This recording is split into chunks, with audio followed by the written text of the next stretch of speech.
KEAM rank പട്ടിക റദ്ദാക്കിയ single bench ഉത്തരവിൽ ഇടപെടാനില്ലെന്ന് ഡിവിഷൻ ബെഞ്ച്. സിംഗിൾ ബെഞ്ച് വിധിക്കെതിരെ സർക്കാർ സമർപ്പിച്ച അപ്പീൽ തള്ളിക്കൊണ്ടാണ് ഡിവിഷൻ ബെഞ്ച് ഇക്കാര്യം വ്യക്തമാക്കിയത്. അവസര സമത്വത്തിന് വേണ്ടിയാണ് റാങ്ക് ലിസ്റ്റ് തയ്യാറാക്കിയതെന്നായിരുന്നു സർക്കാർ. പുതിയ സമവാക്യം എന്നായിരുന്നു സർക്കാർ കോടതിയിൽ വാദിച്ചത്. കേരള എഞ്ചിനീയറിംഗ് പ്രവേശന യോഗ്യതാ പരീക്ഷയുടെ റാങ്ക് ലിസ്റ്റ് പുനഃക്രമീകരിക്കണമെന്ന സിംഗിൾ ബെഞ്ച് ഉത്തരവ് ചോദ്യം ചെയ്തായിരുന്നു സർക്കാർ ഡിവിഷൻ ബെഞ്ചിൽ അപ്പീൽ സമർപ്പിച്ചത്. +2 പാസ്സായത് ഏത് ബോർഡിന് കീഴിലായാലും പ്രവേശന പരീക്ഷാ മാർക്കിനെ ബാധിക്കാതിരിക്കാനുള്ള ഏകീകരണ പ്രക്രിയയുടെ ഭാഗമായാണ് ഭേദഗതി കൊണ്ടുവന്നതെന്നായിരുന്നു അപ്പീലിലെ പ്രധാന വാദം.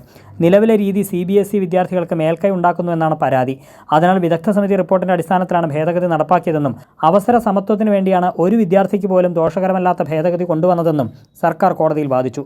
ഓഗസ്റ്റ് 14-നകം പ്രവേശന നടപടികൾ പൂർത്തീകരിക്കണമെന്നും വീണ്ടും റാങ്ക് പട്ടിക തയ്യാറാക്കുന്നത് പ്രവേശന പ്രക്രിയകളെ തകിടം മറിക്കുമെന്നും സർക്കാർ ചൂണ്ടിക്കാട്ടി. എന്നാൽ മാർക്ക് ഏകീകരണത്തിനുള്ള പുതിയ സമവാക്യം CBSE വിദ്യാർത്ഥികൾക്ക് മുമ്പുണ്ടായിരുന്ന വെയിറ്റേജ് നഷ്ടമാക്കിയെന്നായിരുന്നു സർക്കാർ അപ്പീലിനെ എതിർക്കുന്നവരുടെ പ്രധാന വാദം. പരീക്ഷാ പ്രോസ്പെക്ടസിലെ നിർദ്ദേശത്തിന് വിരുദ്ധമാണ് പുതിയ സമവാക്യമെന്നും അവർ ചൂണ്ടിക്കാട്ടി. വൈകിയ വേളയിൽ നടപ്പാക്കിയ പുതിയ ഫോർമുല മൂലം റാങ്ക് പട്ടികയിൽ പിന്തള്ളപ്പെട്ടുവെന്നും CBSE വിദ്യാർത്ഥികൾക്ക് വേണ്ടി അഭിഭാഷകർ കോടതിയെ ബോധിപ്പിച്ചു. ഈ വാദങ്ങൾ കണക്കിലെടുത്ത ജസ്റ്റിസ് അനിൽ K. നരേന്ദ്രൻ അധ്യക്ഷനായ ഡിവിഷൻ ബെഞ്ച് സിംഗിൾ ബെഞ്ച് വിധിയിൽ ഇടപെടാനില്ലെന്ന് വ്യക്തമാക്കുകയായിരുന്നു. നിലവിലെ റാങ്ക് ലിസ്റ്റിൽ ഉൾപ്പെട്ട നിരവധി പേർ ഇതോടെ പട്ടികയ്ക്ക് പുറത്തുപോകും.